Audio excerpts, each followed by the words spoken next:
Muy buenas tardes. La verdad que es un placer estar aquí con tantos expertos. Tantos expertos, tanto allí, ¿no?, como en este lado.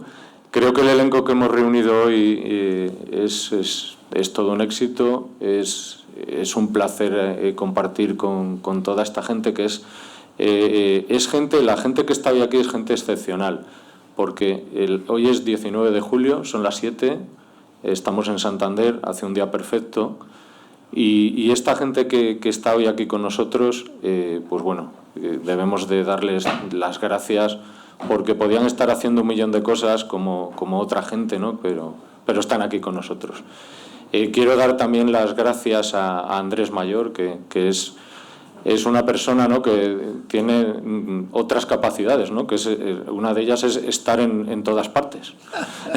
Entonces, cuando dicen esto de diversidad funcional, yo creo que se refieren a Andrés, ¿no?, que tiene muchísimas capacidades. Bueno, quiero darle la palabra a Andrés y bueno, un aplauso, por favor, para todos los que están aquí y allí. Andrés.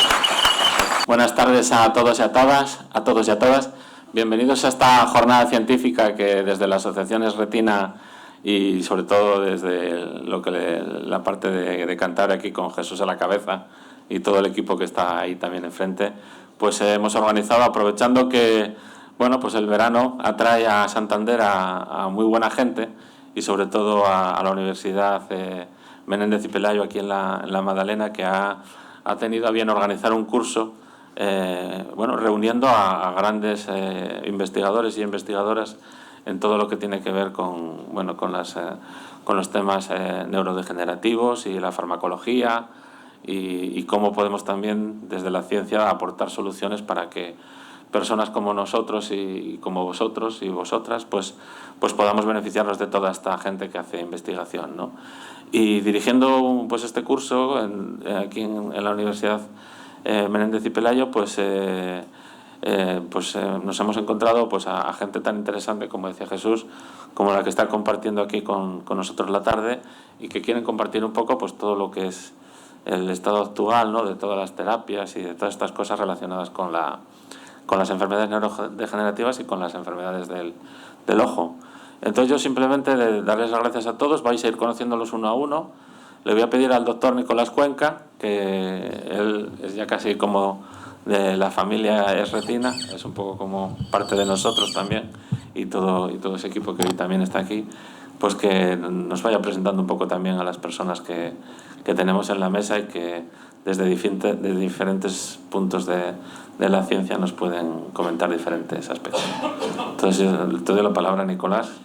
A Nicolás ya sabéis que él es el catedrático de Biología Celular de la Universidad de Alicante y que dirige un equipo de investigación en distrofias de retina que trabaja pues precisamente intentando llegar a una terapia para todas estas problemáticas. Adelante, Nicolás. Comentar o decir que para mí, para el grupo es un placer estar aquí. La verdad es que llevamos una semana aquí en Santander y no de vacaciones. Hemos estado desde el lunes, ¿no?, en un curso de la Universidad Menéndez y Pelayo organizado por Antonio García y por Victoria Maneo, que está aquí a la derecha, y es un curso que hemos traído a los principales investigadores a nivel mundial, de los que más saben y son más influentes a nivel mundial, y hemos estado toda la semana y continuamos mañana y pasado todo el día exponiendo trabajos de todos los investigadores jóvenes que están en España trabajando en retina y en terapia de enfermedades de la retina. Entonces, han venido investigadores de Estados Unidos, de Inglaterra, de Francia, de Irlanda, de Italia, y estamos discutiendo temas de cómo está avanzando la ciencia, ¿no? Entonces, aunque es un placer estar con esa temperatura, pues la verdad es que hemos estado dentro de las aulas, ¿no? Entonces, Yo creo que en la segunda parte de este acto hablaremos un poquito más de lo que estamos haciendo en Alicante, y entonces yo creo que cuando Jesús me comentó de que íbamos a hacer una reunión, pues bueno, yo creo que estamos acostumbrados un poco a que vengamos aquí los investigadores y nos pongamos las diapositivas y esto y lo otro y hablamos de ciencia, ¿no? Y vamos a hablar de ciencia, pero vamos a hablar de cosas que a lo mejor, o preguntas que tengan ustedes o que tengamos entre nosotros, ¿no? Entonces vamos a ir un poco por ver cómo está el estado de la ciencia actual, por dónde están las distintas terapias, qué podemos hacer, qué no podemos hacer. Pero si alguien tiene cualquier curiosidad de lo que hablamos, pues yo creo que la interacción entre todos es mucho mejor, ¿no? Que no vengamos y empecemos a hablar de ciencia y de cosas que a lo mejor no se entienden, pero a lo mejor preocupaciones que nos interesan de cómo están las terapias celulares, las genéticas, las farmacológicas, etcétera, etcétera, cualquier curiosidad que tengamos, ¿vale? Entonces yo creo que podemos empezar por Antonio García. Antonio García es uno de los más reconocidos farmacólogos a nivel de España, por supuesto, y a nivel mundial. Él es catedrático de farmacología de la Universidad Autónoma de Madrid, pero también es fundador del Instituto Teófilo Hernando, ¿no? Y pues ahora nos vas a explicar por qué está aquí y cuál es la relación o qué tiene que ver la farmacología con lo que nos puede interesar a nosotros, ¿no? Que es encontrar una terapia para las distrofias retinianas, ¿no?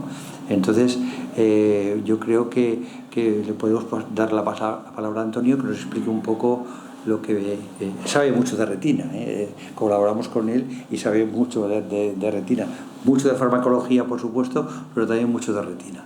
Antonio, cuando quieras, nos das tu opinión de la farmacología, de qué es la Fundación Teófilo Hernando y cómo puede ayudar la farmacología a las enfermedades distróficas de la retina.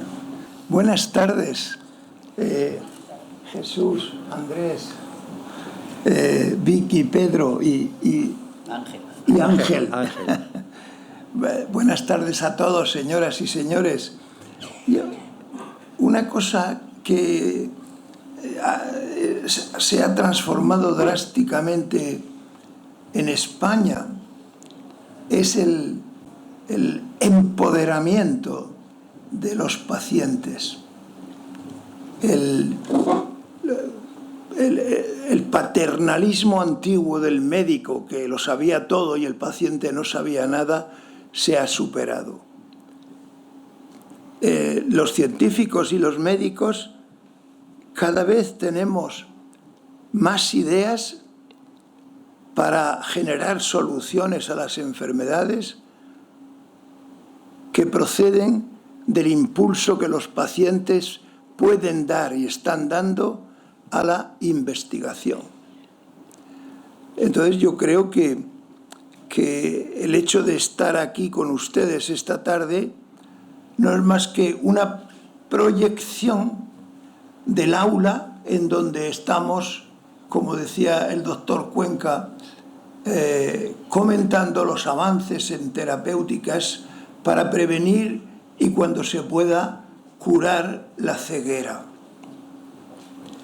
El curso ha estado en gran parte patrocinado por la Fundación Teófilo Hernando, cuyo director ha dotado de 20 becas para la asistencia de jóvenes que están haciendo sus tesis doctorales precisamente en el área de degeneración de la retina. Y el nombre de Teófilo Hernando, y el director de la Fundación nos acompaña esta tarde, Arturo García de Diego, ha tenido la amabilidad de unirse a nosotros. El Teófilo Hernando, ¿quién fue? ¿Por qué nosotros hemos puesto el nombre de Teófilo Hernando a una fundación, a un instituto de investigación farmacológica, al curso internacional que cada año organizamos aquí en la UIMP sobre una escuela de farmacología que este año dedicamos enteramente a la degeneración de la retina y a la ceguera. Pues Teófilo Hernando fue el primer farmacólogo español. Es un médico coetáneo y amigo de José Ortega y Gasset, de Gregorio Marañón y de tantas personas liberales de la época de la República y del principio del siglo XX. Él se formó en Alemania después de terminar su tesis doctoral y de hacerse médico en la Universidad Central, y allí en Alemania aprendió que había una nueva ciencia que era la farmacología, que se separaba nítidamente de otras ciencias preclínicas de la medicina. Y él vino aquí y ganó una cátedra jovencísimo, tenía 30 años, 29 años, en el año 1912, que se llamaba entonces la terapéutica y el arte de recetar. Ese arte en gran parte se ha perdido, pero yo creo que todavía sigue teniendo algo de arte. En cualquier caso, él denominó la disciplina de la arte de recetar como farmacología, tanto desde la óptica docente para enseñarla a los futuros médicos como de la óptica científica.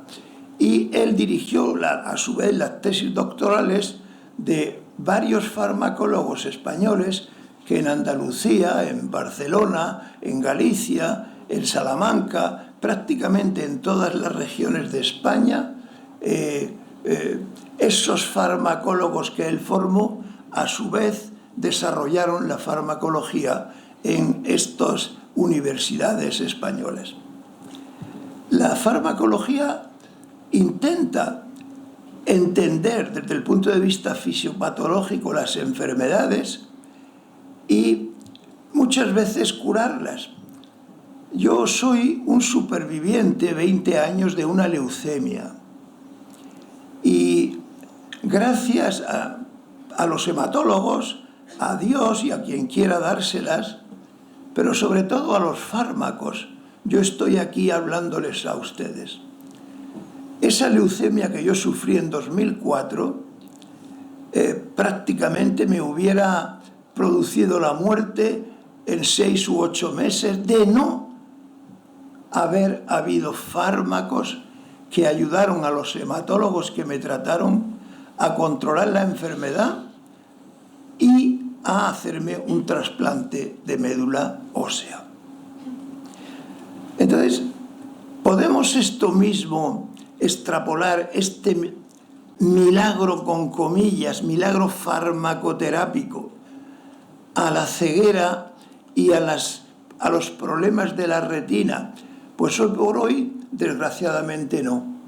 Pero en este curso, yo que soy farmacólogo, no soy retinólogo ni soy oftalmólogo, pero entiendo de fármacos y también de los fármacos que pueden mejorar las perspectivas del tratamiento de la degeneración de la retina, pues he oído avances realmente esperanzadores.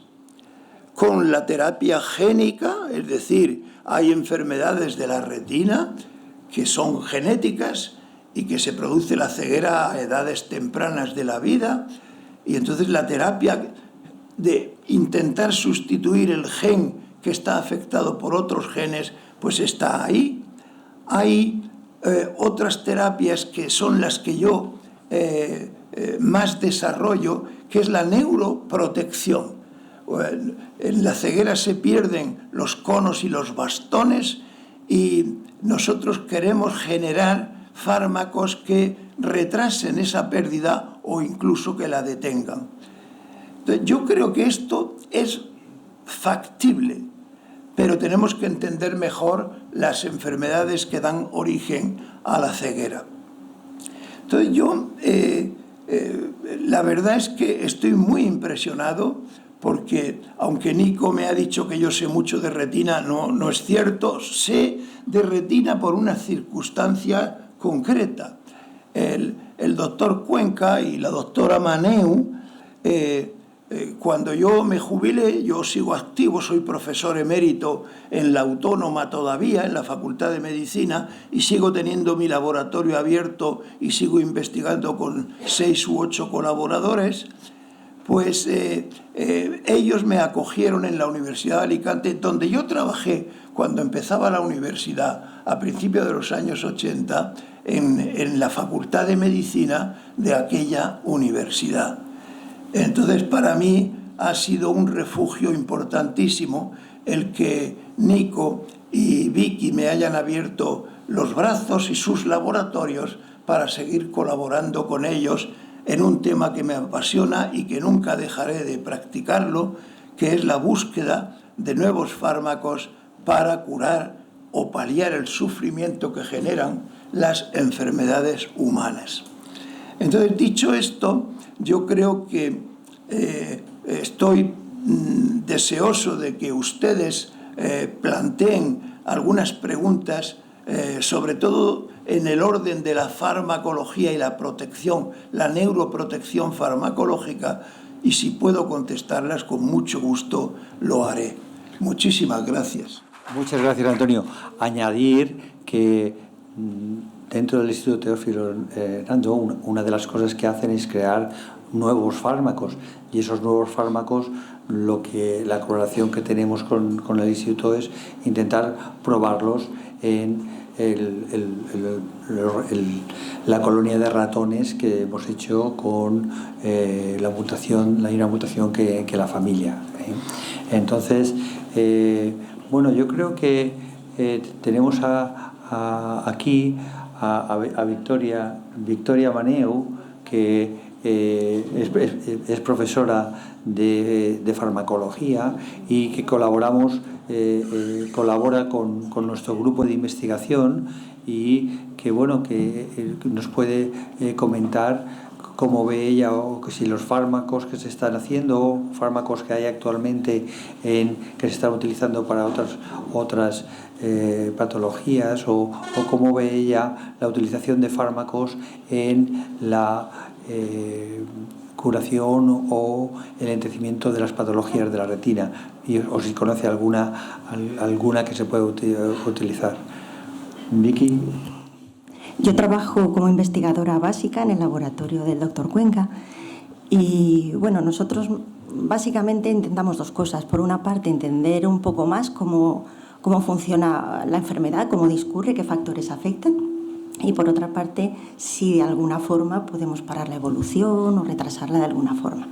Nosotros trabajamos con líneas celulares y con modelos animales. Desde lo que hacemos nosotros hasta que llega al paciente pasa un tiempo, no es algo inmediato, pero es fundamental hacer ese tipo de investigación para luego poder llegar a aplicarla a los pacientes.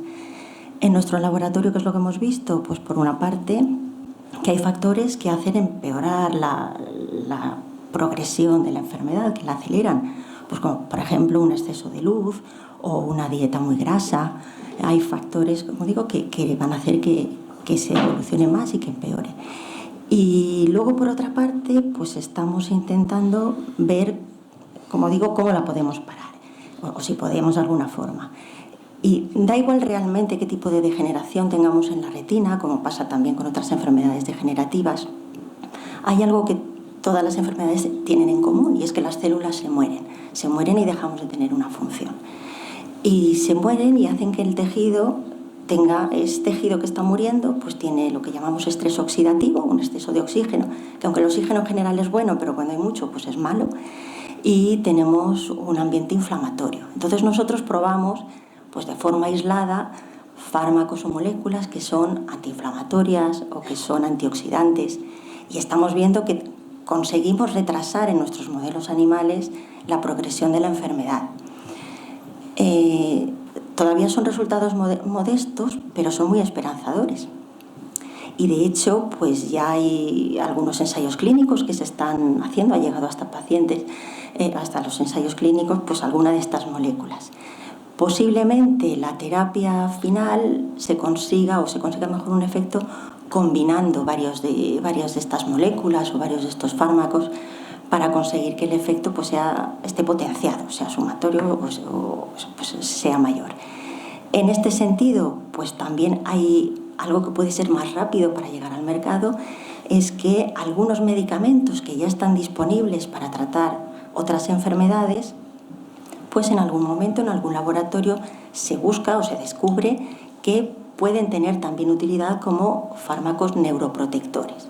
Y esto sería parte del reposicionamiento de fármacos, es decir, medicamentos que ya tenemos aprobados, que ya han pasado todos los estudios y que se consideran seguros para los pacientes, pues que de repente, a partir de ciertos estudios más, se puedan utilizar para frenar o enlentecer el desarrollo de la enfermedad. Y eso ya se está haciendo y también se están consiguiendo resultados.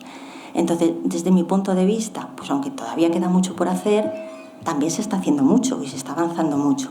Y la progresión que ha habido en los últimos años, si la comparamos con lo que teníamos hace no tanto, hace 15 o 20 años, esta progresión yo creo que ha sido espectacular y creo que es imparable y creo que en poco tiempo se puede mejorar mucho. Bueno, ya sabemos que los fármacos pues, nos pueden ayudar a ralentizar una degeneración y estamos investigando mucho. La terapia génica es algo que creo que más o menos sabemos un poquito lo que es, y incluso a lo mejor Andrés, que viene de un congreso internacional, nos puede comentar algunas cosas ahora, pero yo creo que tenemos aquí también al doctor Pedro de la Villa. Pedro de la Villa es catedrático de Fisiología de la Universidad de Alcalá de Henares y es uno de los mejores electrofisiólogos el mejor electrofisiólogo que tenemos aquí en España, ¿no? Él lleva toda su vida trabajando en la retina, colaboramos con él, pero últimamente todos sabemos el trasplante celular madre, la terapia génica, pero hay dos palabras que a lo mejor las hemos oído, que es lo que él está investigando a él, actualmente, que es la optogenética y la optofarmacología, ¿no? Claro, dicho así, nos puede asustar bastante, ¿no? Pero yo quiero que, como es una investigación que está haciendo él, y yo sé que es muy buen profesor, yo creo que nos puede explicar brevemente un poco en qué consiste esta nueva terapia, que ya hay ensayos clínicos también con la autogenética y también es un futuro esperanzador. Pedro, cuando quieras. Bueno, es un placer y debo empezar agradeciendo tanto a Nicolás como a Antonio el que me hayan invitado a participar en el curso de la Menéndez Pelayo, porque inicialmente yo iba a venir, porque además tengo casa en Santander, pero cuando me dijeron que si quería participar, pues dije que a más, encantadísimo. Como muy bien dice Nicolás, yo soy médico, no me dedico a ver enfermos, pero sí a investigar desde que terminé la carrera y siempre he trabajado en retina. Soy fisiólogo, estudio cómo funciona la retina y ello me permite saber, me permite conocer, en caso de enfermedades de la retina, cómo se puede buscar la solución para esos problemas. Y eso es lo que intento hacer. Con Nicolás llevo colaborando pues fácil 20 años. O sea, nos conocemos desde que estábamos haciendo el doctorado los dos, pero hemos empezado a colaborar más tarde y yo creo que de forma muy fructífera. Los dos hemos pertenecido a una red de investigación en patología ocular y eso nos ha permitido afianzar más esa colaboración. Hasta el punto de que, bueno, cosas que se hacen en su laboratorio en la Universidad de Alicante es utilizado por nosotros en Alcalá y cosas que hacemos nosotros en Alcalá pues le han servido a ellos en la Universidad de Alicante. Básicamente, estas dos palabrejas que ha dicho Nicolás es porque cuando uno revisa cuál es la terapia o cuáles son las posibles terapias que se pueden aplicar a enfermedades degenerativas de la retina, pues obviamente los neuroprotectores, eso es fundamental, perder la vista lo menos posible, antioxidantes, ha dicho Vicky, pero es verdad que el proceso continúa y por más que se quiera enlentecer, hay veces que es imposible pararlo. Entonces, las dos posibles terapias que hay ahora mismo para personas que ya han perdido hasta tal punto la función de los fotorreceptores que no van a poder enlentecer más el proceso es o bien una prótesis, de la que nadie va a hablar aquí, pero he de decir que se están haciendo avances en prótesis, y lo otro es esas dos palabras que ha dicho Nicolás, que es buscar fármacos, es decir, sustancias que intenten, actuando sobre la parte de la retina que queda viva, una vez que se mueren los fotorreceptores o que desaparecen, el resto de las células de la retina que ayudan a los fotorreceptores en condiciones fisiológicas, pues hacer que esas células sean sensibles a la luz. Lo que estamos haciendo por dos vías es, por una parte, generar moléculas fotosensibles, y eso yo creo que es una palabra que entiende todo el mundo, es decir, sensible a la luz, que se pueda incorporar a las células que quedan vivas en la retina para hacer que empiecen a ser sensibles a la luz. Luego la retina vuelve a ser funcional, no por fotorreceptores, sino por esas otras células que todavía viven. Y dentro de esas moléculas hay algunas que son incorporadas mediante genes, es decir, hacemos que las células expresen de nuevo esas moléculas, eso es la optogenética, generamos moléculas en las células que sobreviven a la degeneración, haciendo que la retina vuelva a ser sensible a la luz. Y otra es la optofarmacología, que son fármacos que actúan sobre receptores farmacológicos que existen en esas células de la retina. Es decir, es como si yo he perdido una parte de una función, pero aprovecho lo que me queda para hacer que supla la función que no pueden cumplir las células que han muerto. Y en este sentido, pues me invitaron a dar una charla. Este es un campo en el que llevo trabajando, pues yo creo que ya va para más de 5 años. La primera vez que contacté con él hace 8 años, pero hace 5 años estoy trabajando de hecho en él, y yo creo que hemos hecho buenos avances. Hay moléculas fotosensibles que ahora mismo ya estamos incorporando a la retina. De momento estamos en modelos animales, pero cuando hice el repaso de todo lo que había para presentarlo en el Congreso de la Magdalena, ahora hay 2 ensayos clínicos que en fase 1 y fase 2, eso no sé hasta qué punto ustedes lo conocen, pero ya son pacientes que padecen la enfermedad. O sea, no es solo ver la seguridad del fármaco, sino que padecen la enfermedad y quieren ver la efectividad del fármaco. Bueno, pues utilizando tanto optogenética, incorporar moléculas o hacer que se generen moléculas fotosensibles, o bien optofarmacología, añadir moléculas que hacen a las células fotosensibles, pues hay ensayos clínicos que están probando ya estas moléculas. Entonces, como muy bien han dicho algunos de los de la mesa, es esperanzador. Es esperanzador sobre todo porque si yo miro, pues la primera vez que yo me reuní con pacientes, en este caso de la Comunidad de Madrid, a mí me preguntaban ¿cuándo va a haber un ensayo clínico de alguna terapia? Decía, pues ni pajolera idea. Bueno, pues ahora les puedo decir que tanto por lo que ha dicho el profesor Cuenca como por esto que le cuento yo a ustedes, todos los que investigamos ahora en retina y en degeneraciones retinianas, nuestro objetivo es generar algo que podamos llevar al ensayo clínico lo antes posible. Eso es nuestro compromiso.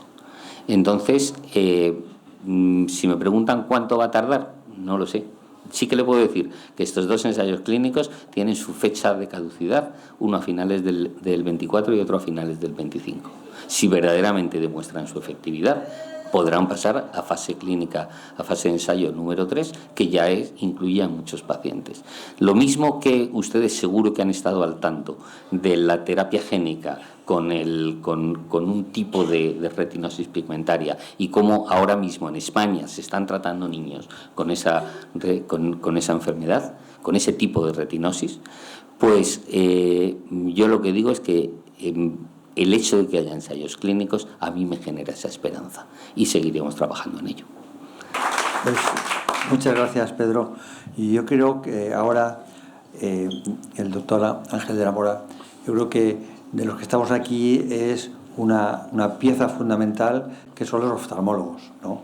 Muchas veces yo a veces creo que, no sé, a veces parece que estemos en dos mundos diferentes, pero creo que es un eslabón entre los pacientes y los investigadores, y yo creo que los oftalmólogos juegan un papel importantísimo, porque son los que verdaderamente, si encontramos algo, van a hacer que todas estas terapias lleguen a los pacientes, ¿no?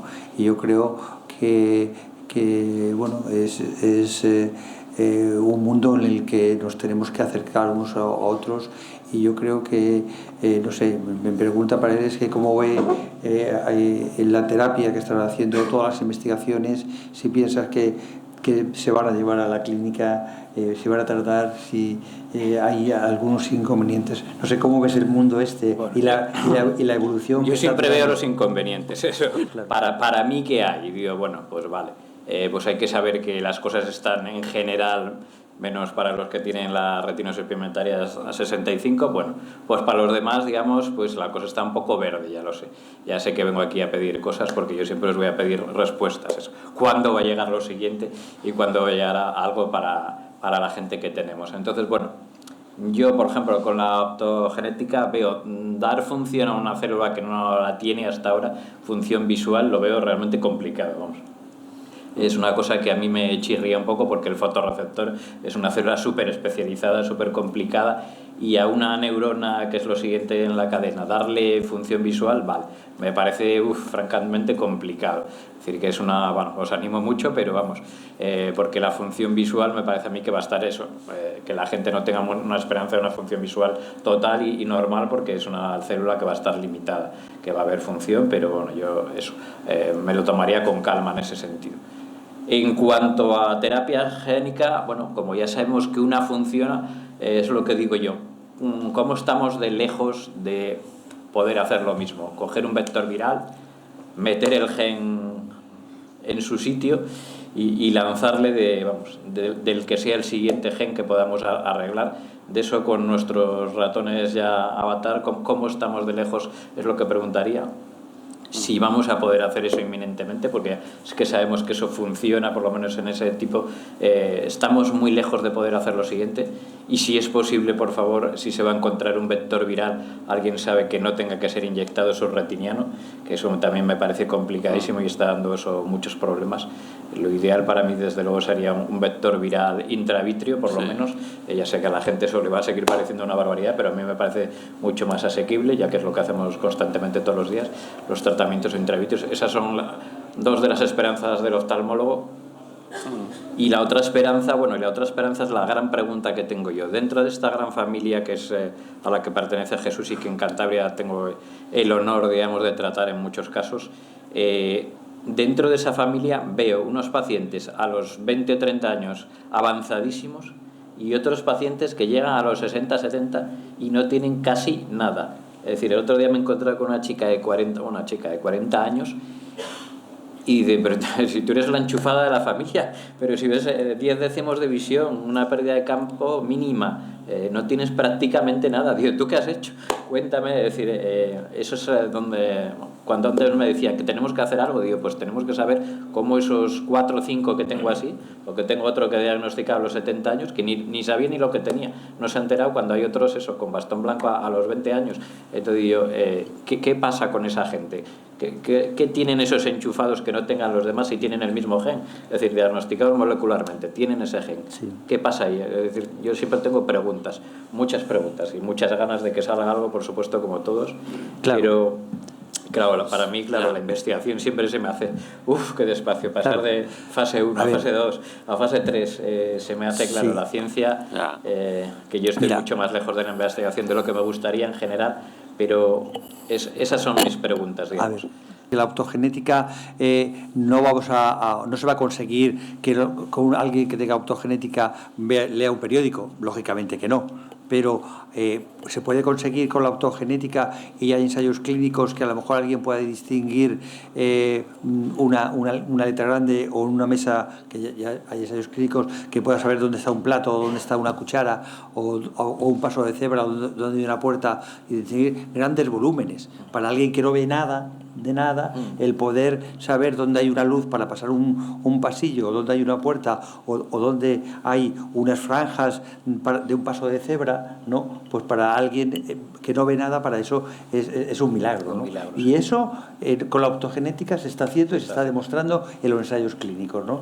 Y es como todo. Yo a veces comparo, es decir, que yo cuando era pequeño, cuando tenías que llamar por teléfono, ¿qué hacía? Pues cogía el teléfono y le decía a la operadora que me pongas con el 32, ¿no? Y cogía una clavija y la ponía. Ahora yo hablo todos los días con mi hija que está investigando en Viena y la veo, ¿no? Entonces, claro, ahí está la investigación, ¿no? En cuanto a la otra pregunta de que por qué hay afectados que pierden la visión antes y después, pues no lo sabemos. Pero también digo que en la colonia de ratones que tenemos nosotros tenemos el mismo problema.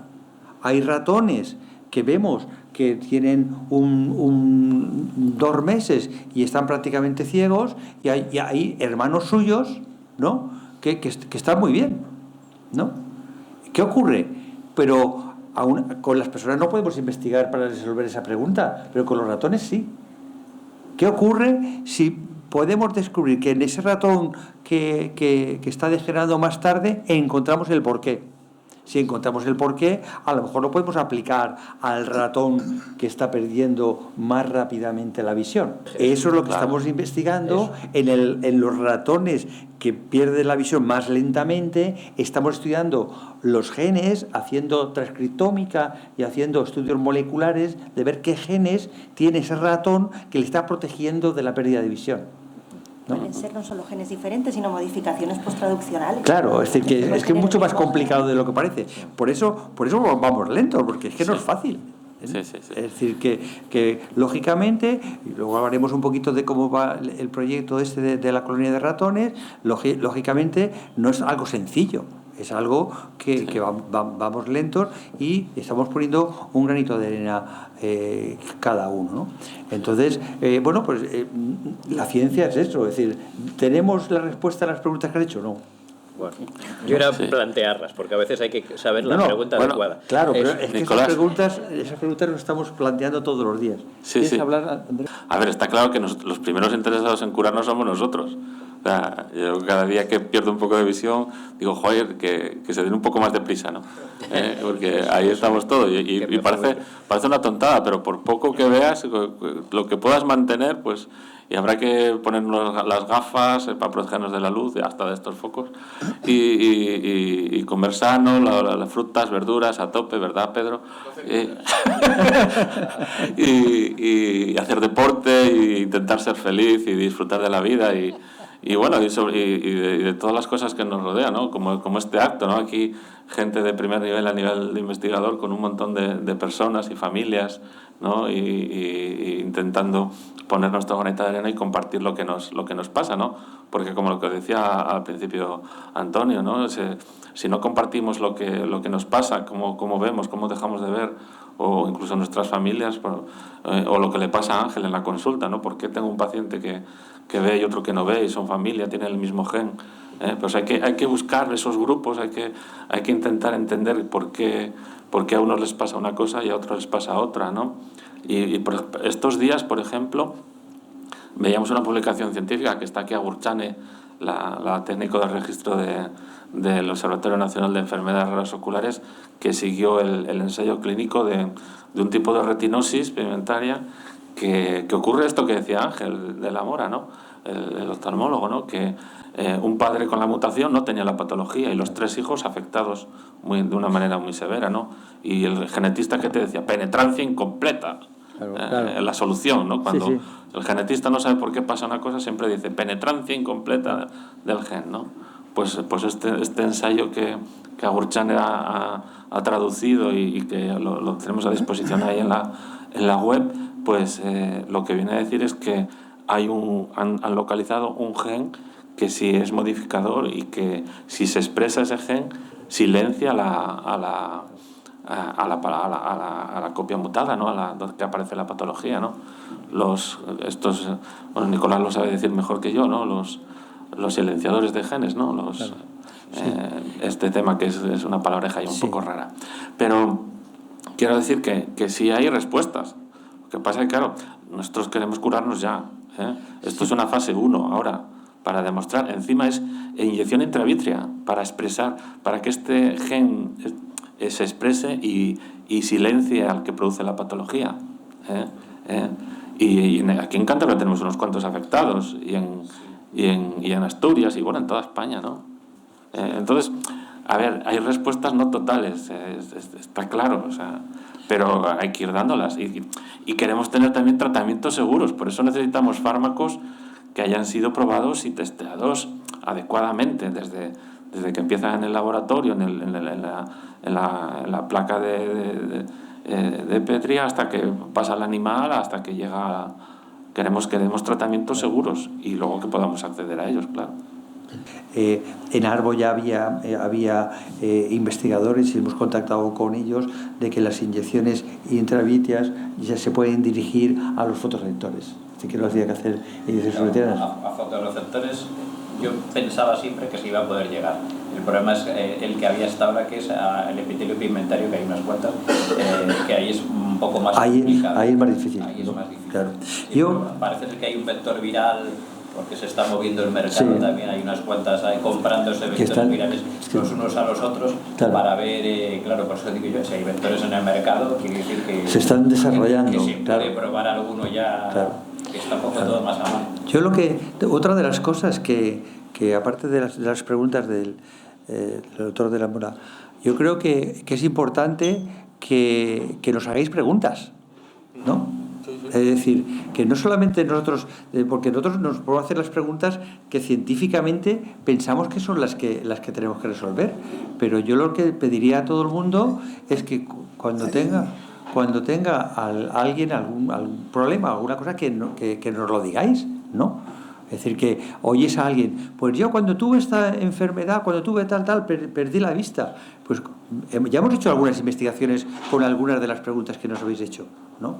Entonces yo os pediría que si alguien tiene cualquier cosa, que nos pregunten. Por ejemplo, ahora, uno de esos experimentos que estamos haciendo ahora, ¿no?, es precisamente lo que hablaba Andrés. Uno de los ensayos que estamos haciendo ahora en el laboratorio con la colonia de ratones de la periferina, estamos a hermanos, los estamos poniendo en un ambiente enriquecido. ¿Qué significa ambiente enriquecido? Los estamos poniendo con juguetes, con ruedas, haciendo una vida agradable con otros hermanos, y luego a otros los estamos metiendo en las jaulas normales donde ellos viven. Y queremos ver si ese ambiente enriquecido pues hace que la degeneración sea más lenta.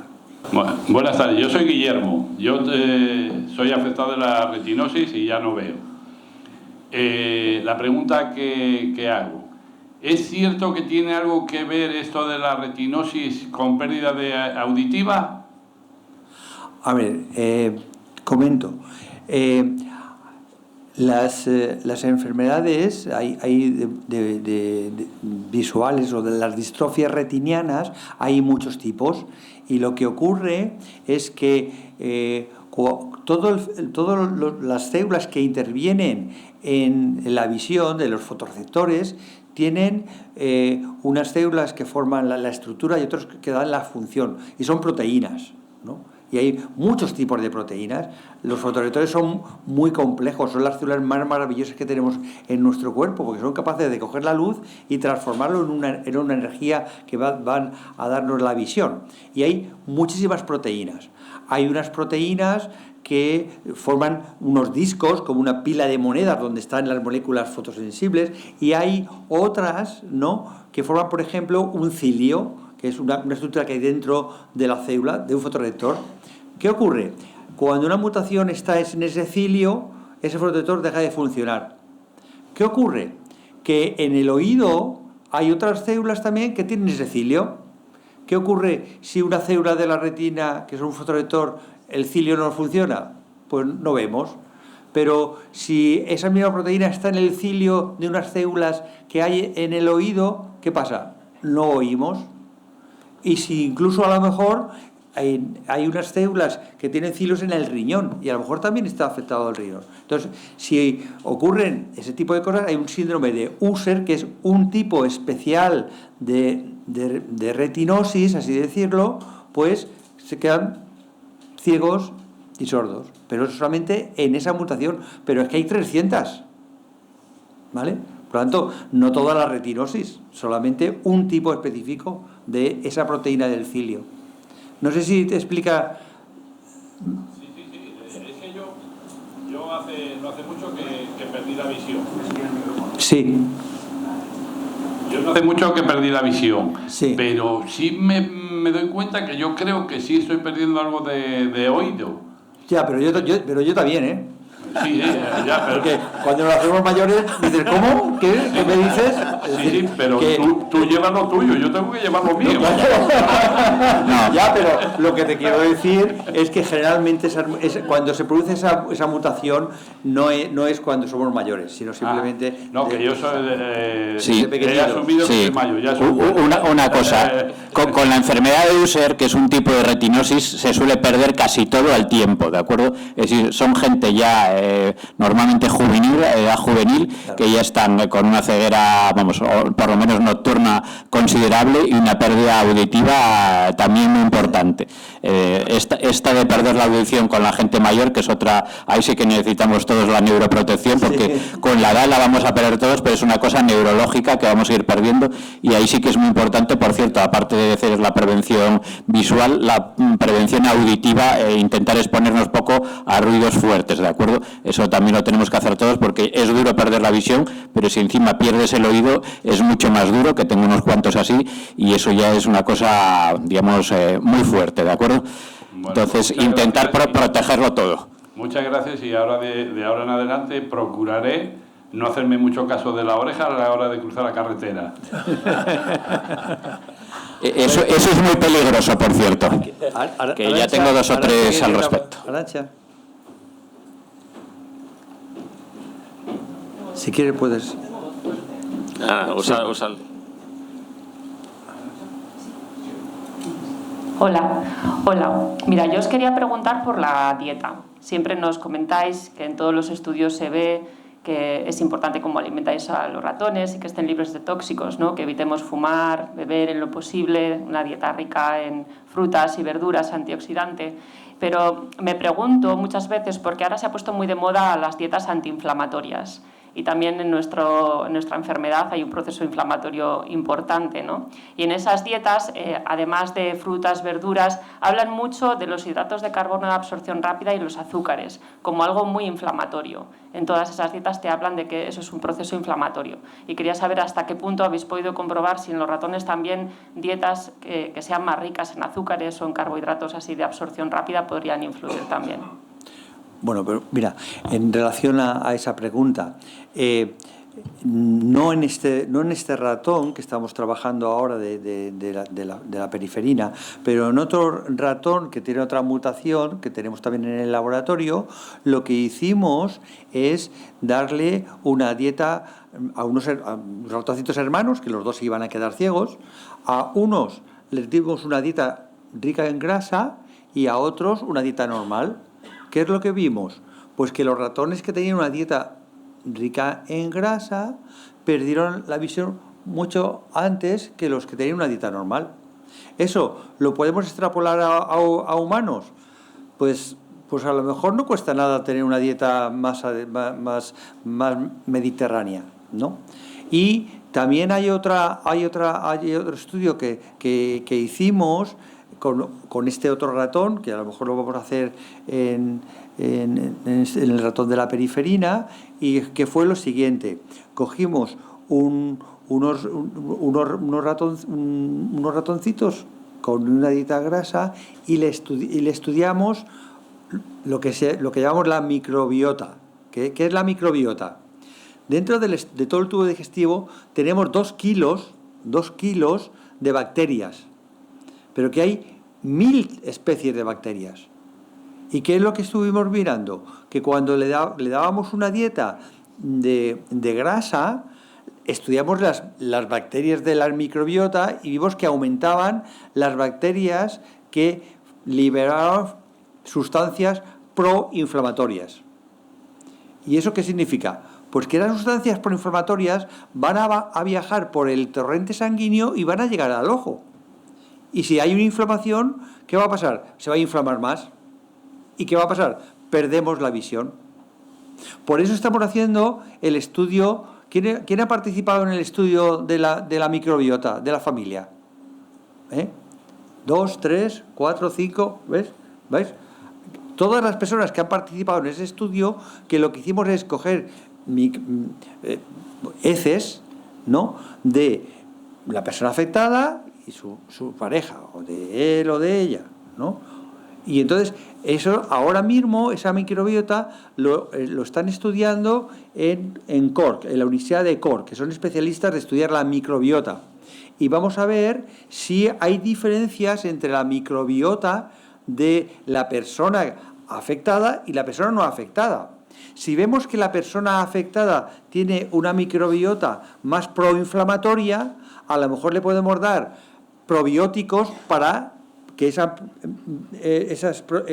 microbiota proinflamatoria se elimine y tengamos una microbiota antiinflamatoria y así podemos enlentecer la degeneración.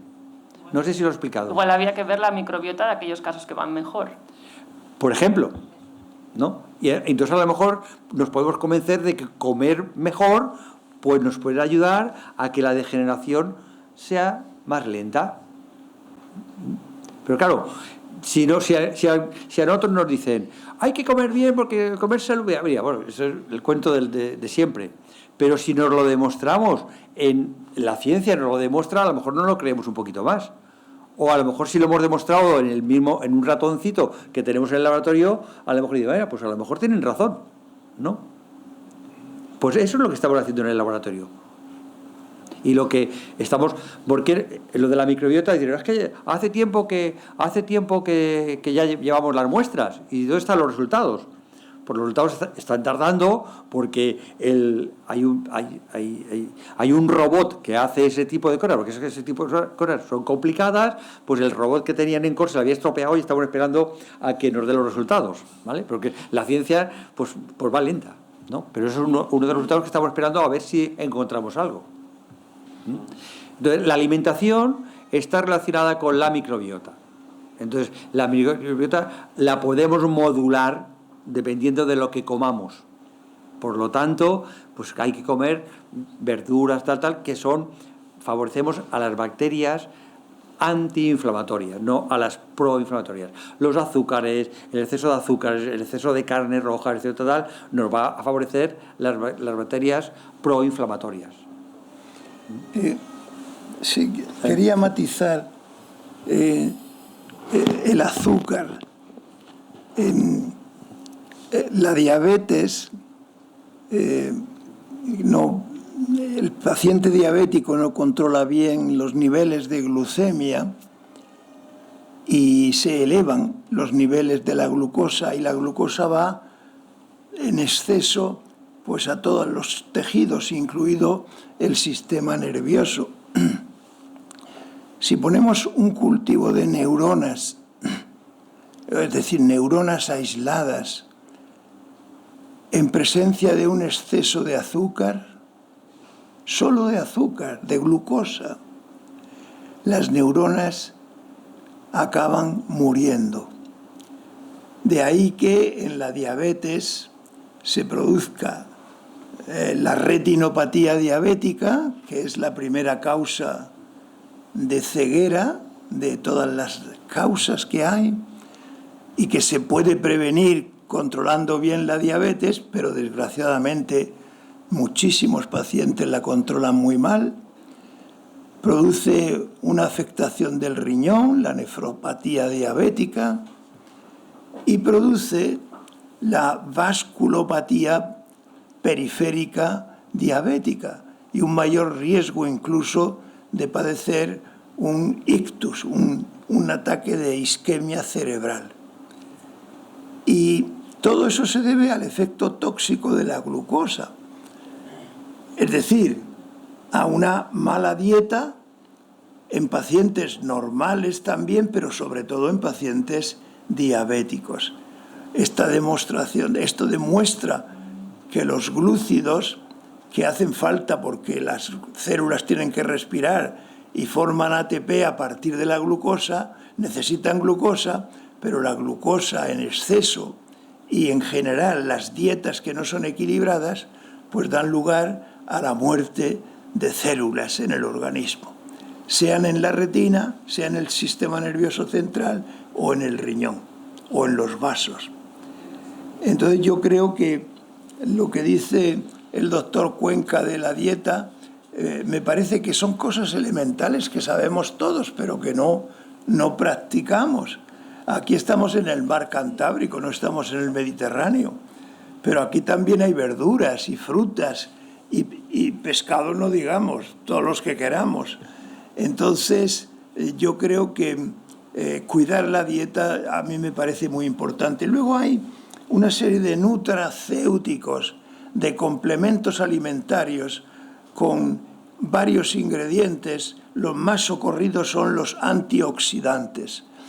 El problema de los antioxidantes es que para que sean eficaces hay que tomar grandes cantidades, porque se metabolizan en el organismo a su paso por el hígado y por la barrera intestinal. Pero realmente algo llegan. Todas las terapias con antioxidantes, permítaseme la digresión, han dado pobres resultados probablemente porque no hemos sabido adecuar la dosis a las necesidades de cada paciente. Aquí estamos hablando de la retina, pero esto es válido también para otros muchos procesos. Y ya aprovecho, si me permite el doctor Cuenca, para hablar de una enfermedad a la que yo he dedicado y dedico todavía mucho tiempo, y es la enfermedad de Alzheimer. El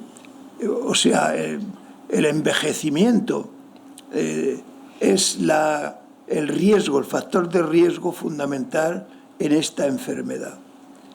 Y claro, cuando los pacientes empiezan a perder memoria con la edad, que puede ser fisiológica, yo he perdido, por supuesto, memoria, tengo 77 años y pues sí, conservo afortunadamente la cabeza en su sitio todavía, pero no cabe duda que he perdido memoria. Bueno, pues esa pérdida de memoria se debe a la pérdida de unas neuronas que están formadas para adquirir memoria, diseñadas para adquirir memoria, y de otras que están diseñadas para consolidar y almacenar la memoria, que están en distintos núcleos cerebrales. Entonces, claro, yo como farmacólogo, a mí me interesa salvar neuronas, rescatar neuronas. Las neuronas antes de morir se hacen vulnerables. Los conos y los bastones, que son supersensibles al exceso de luz y de otros factores, pues se hacen vulnerables antes de morir. Y ahí es donde tenemos que actuar, en esa etapa de vulnerabilidad de las neuronas. ¿Con qué? Pues con los famosos fármacos neuroprotectores, que no tienen nada que ver con los antioxidantes. La neuroprotección es otra cosa. Y tenemos fármacos neuroprotectores, sí, a nivel experimental, pero no a nivel del uso clínico. Porque, para que se hagan ustedes una idea del problema del Alzheimer, que en algunas facetas es similar a la pérdida de fotorreceptores en la retina y a la ceguera, se han hecho casi 1000 ensayos clínicos en distintas dianas en los últimos 30 años. Y ahora hay un centenar de ensayos clínicos vigentes, actuales, haciéndose contra distintas moléculas de las neuronas que están encargadas de fabricar, de adquirir y de depositar la memoria.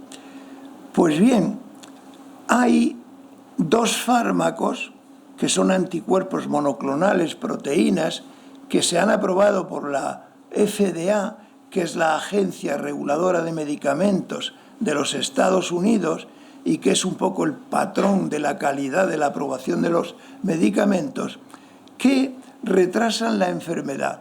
Bien, es verdad que tibiamente hay un proceso, y ya termino, que precede a la enfermedad de Alzheimer, que se llama el deterioro cognitivo leve, que podría parecerse a una pérdida de visión leve cuando se inicia la pérdida de la visión. Y ahí es donde hay que actuar con los fármacos neuroprotectores. Y luego la doctora Manuel ha mencionado algo que es fantástico. Yo les mencionaba mi leucemia, pero se curó, porque se curó con una combinación de fármacos, luego más el trasplante, pero con una combinación de fármacos. Entonces, las vías que llevan a la muerte de las neuronas y de los fotorreceptores son varias y son muy complejas. Entonces, lo que intentamos es combinar fármacos que actúen en varias de esas vías con la esperanza de potenciar el efecto neuroprotector de la asociación de fármacos. Y bueno, yo sería optimista, lógicamente no me voy a enfrentar porque no sé nada de oftalmología, solamente que llevo 2 lentes intraoculares y que me veo muy bien gracias a mi oftalmólogo que me las puso, pero poco más sé de oftalmología. Pero desde luego los conceptos de neurotoxicidad y neuroprotección y pérdida de neuronas son extrapolables prácticamente a todas las células del organismo, incluida la retina y, por supuesto, las neuronas que nos hacen recordar. Y yo comprendo el tema de ustedes, de la ceguera, lo comprendo tremendamente, pero como el Alzheimer es mucho más frecuente, desgraciadamente, yo he convivido y he vivido con muchos pacientes de Alzheimer, amigos, familiares, conocidos, cosa que creo que la mayoría de las personas que estamos aquí tenemos experiencia directa. Y les puedo asegurar, y no es para que sirva de consuelo, que perder la capacidad de reconocer a un ser amado es algo dolorosísimo, aunque la vista la tengan bien los pacientes de Alzheimer. Entonces yo creo que se está trabajando muchísimo en investigación y en España, por supuesto, el laboratorio del doctor Cuenca es paradigmático. Tiene aproximadamente 15 personas trabajando con él, 15 jóvenes y menos jóvenes. ¿Vicky es joven o menos joven? Entonces, yo creo que hay datos para la esperanza porque sabemos mucho más, como el ejemplo del teléfono tan gráfico que antes has puesto. Sabemos mucho más. Entonces, ¿por qué vamos a perder la esperanza? No, es lo que estamos haciendo es, en ese periodo de pérdida, estamos investigando cuál es la combinación precisa o idónea para ralentizar. Pero claro, necesitamos tiempo, necesitamos probar una cosa, si funciona, luego probamos otra, y bueno, ahí estamos en la lucha de encontrar algo que verdaderamente funcione, ¿no? Pero aquí otra pregunta. Hola, buenas. Quería preguntar a la doctora, que ha hablado un poco de antioxidantes, ¿qué opinas de el N-acetilcisteína, que está en fase 3 y que está creando un montón de expectación, que la gente está súper ansiosa por empezar a tomárselo? Quería saber qué opinabas. No te puedo decir mucho. Es cierto que hay ensayos clínicos ahora que se están conduciendo con dosis relativamente altas.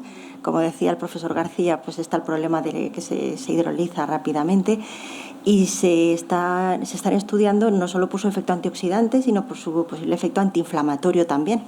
Con lo cual es posible que tenga el efecto doble, ¿no? O sea, no solo por eso. Y en principio, pues bueno, de los datos que hay a nivel de laboratorio son buenos, son positivos. Falta ver, pues eso, qué dosis son las más, las más adecuadas. En principio parece bastante segura la molécula, no se espera que tenga efectos adversos graves, pero hay que establecer pues las dosis y la frecuencia. ¿Y si funciona? Y si funciona. Eres pesimista. Y quería hacer otra pregunta. Estoy a la expectativa igual que todos, vamos, pero la gente entonces o son otras dosis mucho mayores o me parece a mí que solo va a enlentecer si acaso, pero que nadie espere recuperaciones. Como digo, hay que saber un poco la orientación de cada uno de los tratamientos a quien tiene. Como decíamos, la ontogenética va a tener una orientación a la gente que ya no ve absolutamente nada para recuperar. Al que ve 0,2 no es para ese paciente. Claro. El antioxidante o los antioxidantes van a enlentecer, pero ya no sirve al que ya no tiene ninguna visión ni ninguna célula, ¿de acuerdo? Hay que orientar un poquito ese tipo de cosas. Pero la combinación. Hasta la persona que no ve nada en absoluto, para ellos también es adecuado ejercer cierta neuroprotección, Sí, porque la autogenética, para hacer autogenética necesitas células sanas, aunque no sean fotorreceptores. Sí. Entonces es bueno proteger a las otras células aunque ya no veamos nada. Sí, pero bueno, que hay que tener una expectativa. Por eso yo intento orientar a los pacientes que me dicen, no, es que yo pienso que para mí lo mejor es el trasplante de células líquidas. Y te quedas tú, ¿qué me estás diciendo? Pues, vamos a ver, como si alguien nos va a dejar elegir, pero bueno, yo lo que intento es orientar un poco a la gente que tenga una expectativa adecuada a cada uno de los tratamientos. Es decir, cada uno va a tener el suyo. Yo espero que haya muchos, aunque yo creo que ya no los voy a ver yo trabajando antes de jubilarme, pero esa es mi idea, digamos. Va a haber muchos, pero que cada uno que se deje un poco orientar por nosotros de qué es lo que puede irle bien. A mí, claro, me va a parecer maravilloso el día que haya un trasplante de células líquidas que le va a servir a muchísima gente, pero que está muy, muy verde, por ejemplo. Era, por poner un ejemplo que me ha dicho un paciente el otro día, que yo el genético no creo que sea para mí. Dime solo el de cómo va el trasplante de células líquidas, y claro, te quedas un poco flaseado porque ese es de los que más verde va de todos. Claro. Es que totalmente de acuerdo. Una de las cosas que no se puede hacer es crear falsas esperanzas. Es decir, aquí estamos diciendo que estamos investigando, pero no vamos a decir que vamos a curar a nadie, de momento. Ojalá, pero las cosas son como son, ¿no? Y entonces no podemos decir, como hay la terapia génica, pues a mí me lo van a hacer esto y me voy a curar. Sí. Se va a enlentecer solamente. Otra pregunta allí. Última, porque ya estamos. Vale.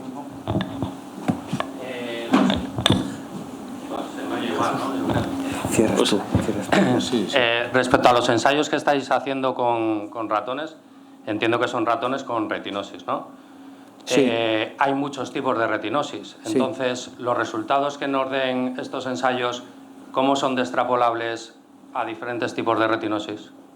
Pues no son extrapolables, ¿no? Porque cada mutación tiene una evolución, está en unas rutas determinadas y habrá algunos puntos en común, pero habrá otros puntos en el que no, ¿no? Pues dependiendo un poquito de la acción de cada una de las proteínas. Si a lo mejor unas proteínas están más relacionadas con la fototransducción, pues le puede dañar un poquito más la luz que a otra que esté relacionada algo más con el metabolismo, ¿no? Por lo tanto, como hay muchas proteínas y cada una de las proteínas tiene una función, pues no todo. Habrá cosas generales que sí. Si hay estrés oxidativo y tienen todas estrés oxidativo, si damos un antioxidante, pues lo va a afectar a todos. Pero no todo va a servir para todo, ¿no? Por lo tanto, habrá que delimitar y encontrar cada fármaco, cada terapia para un tipo específico. ¿Se está utilizando alguna en concreto? ¿Algún tipo de retinosis en los ratones? Bueno, algún tipo de terapia o de fármaco. No, del gen que está afectado. La mutación. Hay el del 65 que ya se está utilizando. Ese. Lo que pasa es que eso es lo que decimos. Hay muchas vías dentro de la célula que se estropean, digamos. Hay unos tipos de tratamiento que van a servir para unas cuantas vías y hay otros que es el genético, que normalmente es gen por gen. Ese sí, el genético tiene que ser cada uno por cada gen. Aquí el de la periferina que dicen es porque en España, que siempre he dicho yo, en España tenemos curiosamente mucho más periferina que en otros países. En Estados Unidos dices la periferina y muchos dicen, ¿qué es eso? Porque allí no hay. Cuando te lees la lista, igual es el gen número 30 o 50. Entonces, cuando ves los ensayos clínicos, no hacen ni caso. Entonces, yo como digo, a veces es tener mucha suerte de que tu gen sea el que es más frecuente en Estados Unidos. Porque si no, igual, que es donde más se investiga del mundo, igual nadie te va a hacer caso. Aquí, porque teníamos esa familia, podemos investigar un poco más en eso porque nadie estaba investigando sobre ella, ¿de acuerdo? Entonces, hay tratamientos que valen para todos, pero hay tratamientos que son solo para cada gen, ¿de acuerdo? Yo sí que querría añadir que hay una parte que, como decían, sí que es extrapolable. Todo lo que se refiere a la neuroprotección, a la inflamación, todo eso sí, incluso aunque sea una mutación puntual, que solo la tenga la familia, ¿qué tal? Cuando sepamos, cuando conozcamos las moléculas que están implicadas, cómo la célula procesa o no las señales, qué vías están afectadas o no, conseguir eso con una mutación, aunque no tenga que ver nada con otras mutaciones, yo creo que sí que nos va a ayudar a descubrir más pronto la solución con otras mutaciones. Va a ser, o sea, yo creo que sí que es mucho más extrapolable. Bueno, pues muchas gracias.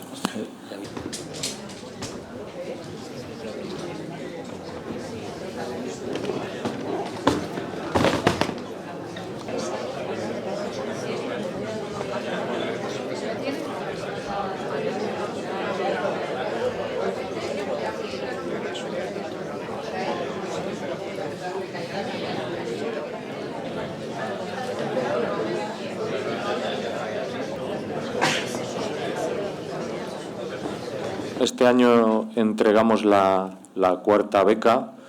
Se han recaudado ya con estos con unos 100.000 euros, que bueno, es a nivel de investigación no es tanto la cantidad como lo simbólico que es eso, ¿no? Que al final es dinero de la gente, de las familias, que bueno, es el apoyo a un proyecto de los pacientes. Quiero dar las gracias a toda la gente que está hoy aquí, que para mí y para la asociación es maravilloso poder llenar esta estupenda sala. Quiero dar las gracias a Gema igual, alcaldesa de Santander, que siempre está con nosotros, que siempre nos apoya. Está también con nosotros Raquel Olaya, que es directora general de la Consejería de Sanidad en farmacia, ordenación e inspección, que también nos acompaña.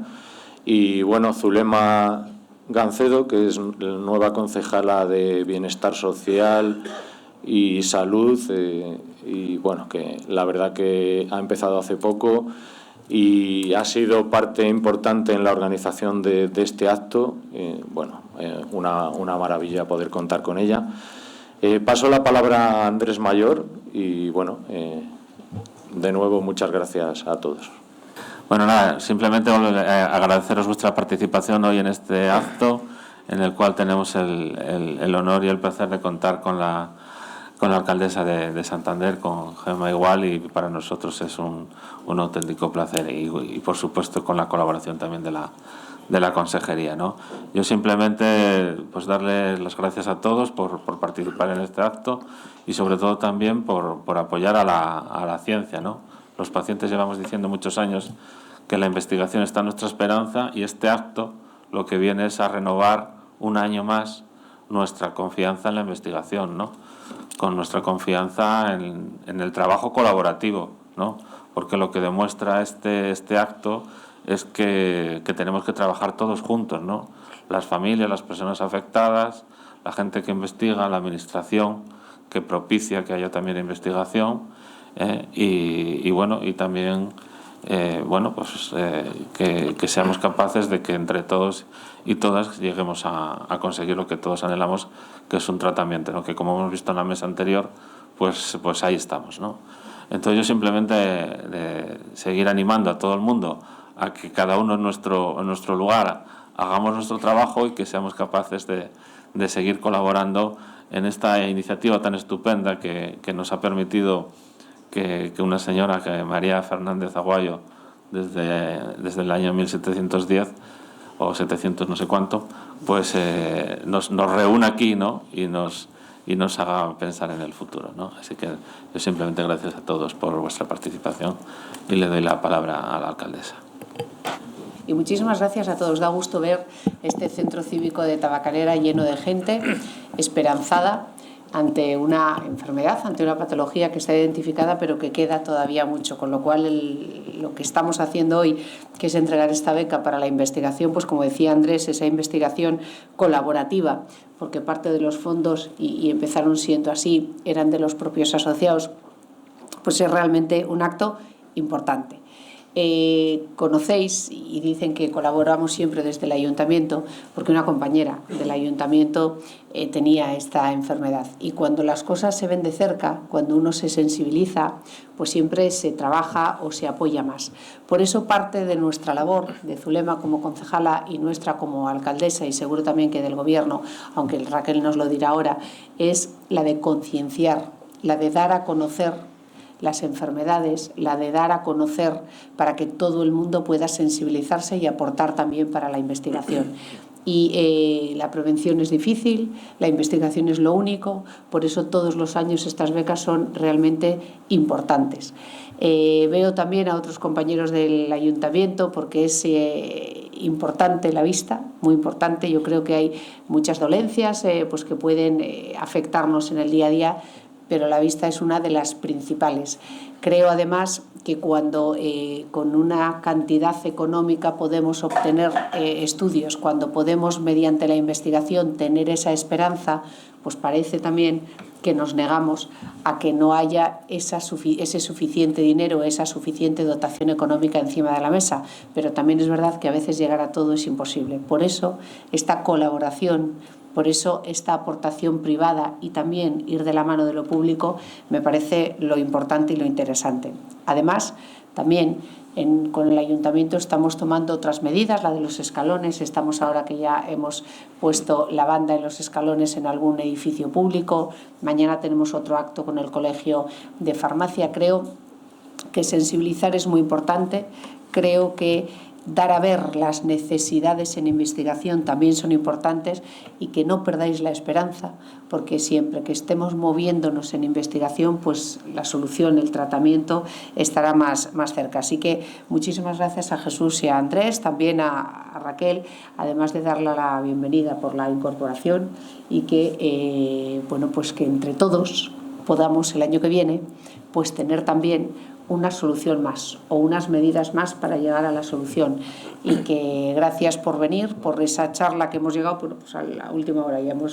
Yo no la he podido escuchar, he llegado a las preguntas interesantes, y aunque todavía no se ha nombrado, pues eso, pues que esos fondos, que el profesor Cuenca esos fondos pues los apure al máximo para llegar a las mejores conclusiones y a los mejores avances. Así que muchísimas gracias y seguid contando con el ayuntamiento. Gracias. Buenas tardes a todos. Muchísimas gracias por la invitación que se nos ha hecho a la Consejería de Salud en estar hoy aquí. Para mí es un placer participar en la entrega de esta cuarta beca de investigación María Fernández Aguayo, una beca que se puso en marcha, como decía la alcaldesa, para financiar un proyecto de investigación en la búsqueda de un tratamiento para un tipo de distrofia retiniana que afectaba a otros pacientes, pero a un grupo de personas procedentes de una misma familia en Cantabria, que gracias a ellos, a este rastreo que hicieron de su mutación genética que padecían, han podido llegar a determinar el primer antepasado que pudo padecer esta patología, ¿no? María Fernández Aguayo, y a la que le honráis con esta beca. Os doy las gracias porque de vuestro trabajo se va a beneficiar otros pacientes. Creo que os habéis convertido en una familia por y para la ciencia, como así os resaltó un titular de un periódico en Cantabria en el año 2019, cuando empezasteis con este proyecto. Daros las gracias, por supuesto, a todos los afectados, a los familiares, todos los amigos y pacientes de otras comunidades autónomas que voluntariamente estáis participando en la aportación de estos fondos para avanzar en este proyecto.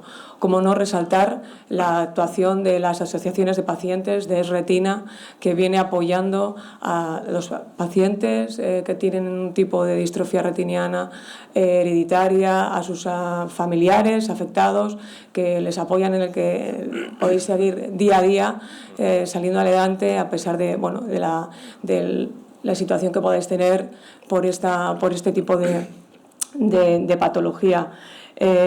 Desde la Consejería de Sanidad de Salud en Cantabria se viene apostando desde hace tiempo por las terapias avanzadas. Hace un par de meses se ha publicado la estrategia de terapias avanzadas, el sistema Teraval, que junto con la medicina personalizada de precisión va a suponer un paso de gigante en la búsqueda de nuevos tratamientos que puedan conseguir medicamentos innovadores que den para satisfacer las necesidades médicas no cubiertas, como son las enfermedades raras oculares. Me gustaría, por supuesto, dar las gracias al equipo del profesor Nicolás Cuenca, a su equipo de investigación, por el trabajo que están haciendo en la búsqueda de esta nueva terapia génica, que espero y le deseo que los mayores éxitos para que en un futuro, a corto o medio plazo, podamos tener un tratamiento para poder administrar a los afectados y, por supuesto, extenderlo a otras anomalías retinianas de origen hereditario. Muchísimas gracias a todos. Muchas gracias, Raquel. Muchas gracias, Gemma. La verdad que me emocionan estas palabras. Y bueno, hay una cosa que a los pacientes, simplemente que nos hagan caso, que estéis aquí, eso ya nos ayuda y nos da mucha felicidad, y eso también hace que las enfermedades se lleven mucho mejor. Muchas gracias. Pues sin más, vamos a hacer la entrega de la beca, que por parte de Gemma y Raquel se entregará la beca y un diploma, así que bueno, lo haremos ahora mismo y después el profesor Cuenca nos explicará un poco cómo van los trabajos.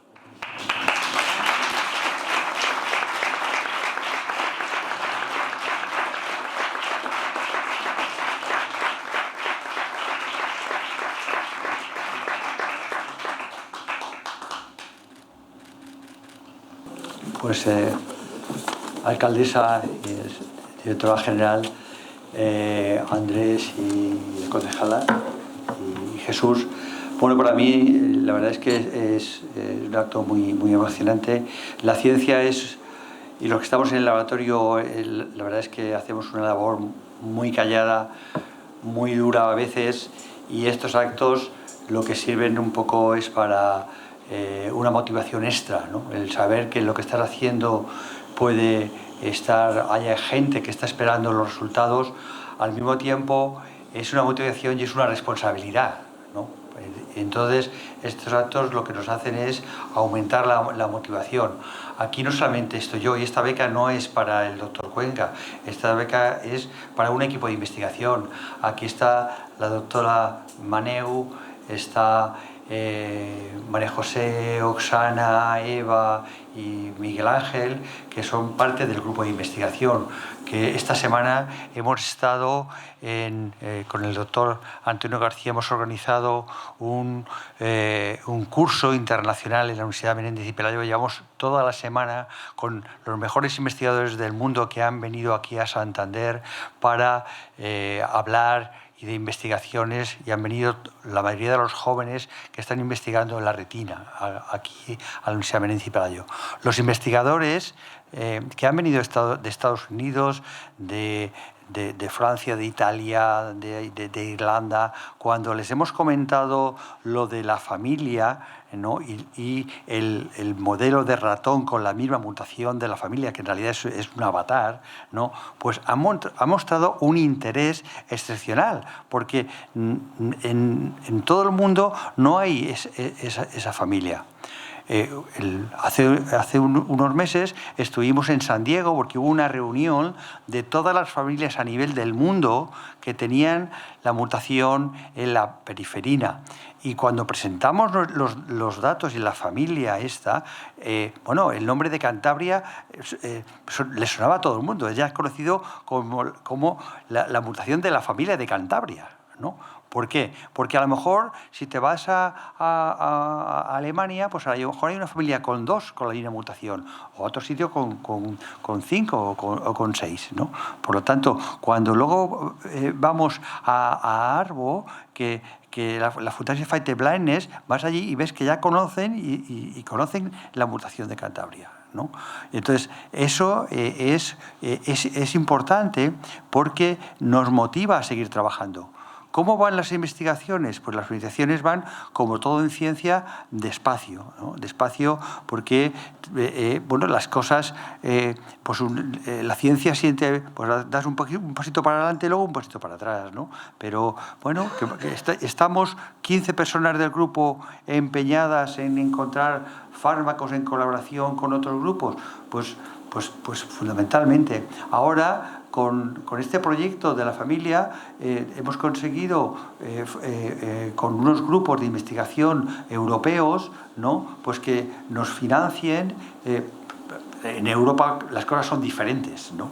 Pero para que se hagan ustedes una idea, pues nos han financiado con $500,000 de euros, pero simplemente para que 2 personas, 2 jóvenes predoctorales, una chica francesa y una chica de Turquía, vengan a nuestro laboratorio para seguir trabajando en este proyecto, ¿no? Entonces, pero claro, es un esfuerzo de mucha gente y esperemos que encontremos cuanto antes una terapia. Pero como digo, no es tanto el dinero, ¿no? Sino es la motivación que tenemos todos los que formamos parte del grupo de Alicante y bueno, y una cosa importante que quiero decir, que ojalá hubiera más personas como Andrés y como Jesús, que son los que nos llevan volando y motivando mucho más todos los días cuando estamos en contacto con ellos, ¿no? Entonces no me quiero alargar mucho más, simplemente dar las gracias y esperemos que cuanto antes encontremos alguna terapia. Estamos avanzando mucho, ya sabemos muchas cosas. Tenemos 2 ratones que ya... una de las cosas que sí sabemos es que el ratón mimetiza mucho o es similar en muchos aspectos a lo que se ve en las familias, ¿no? Por lo tanto, es un modelo, sí que sabemos que es un modelo ideal, que lo que hace este modelo es repetir todas las fases de la degeneración que encontramos en humanos. Por lo tanto, esta colonia de ratoncitos las vamos a utilizar y las vamos a emplear para encontrar alguna terapia, ¿no?